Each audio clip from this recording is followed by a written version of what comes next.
Numin ini dagi leptana sukiba nongna lamdam sigi district kaya da isaw thoktuna yum kaya isingna thumjinkhre loina imung kaya saphagadaba mafamda saidangduna leiri.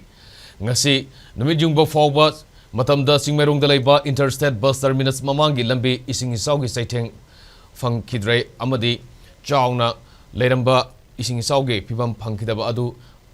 ngasi nungthin amadi nungmidang waram phawbada mafam kaya ising thumjinkhre.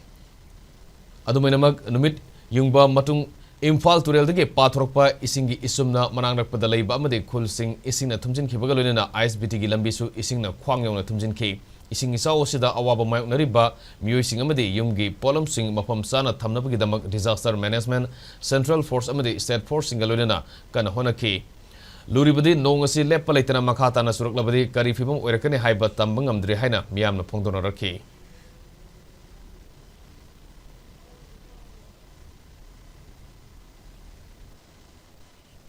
Uji aina lariba mafam basi Diggu Road ki ISBT mamangdani mafam basi nahandagi nong lepna tarakpadagi ngarang toring imai pathokpadi ising chaw si tapna hengelakpani adu ngasai ayu phogi sorok asi thumamdabni adu tapna hengelakpadagi hujik nungtin pung 3 makhai pho asida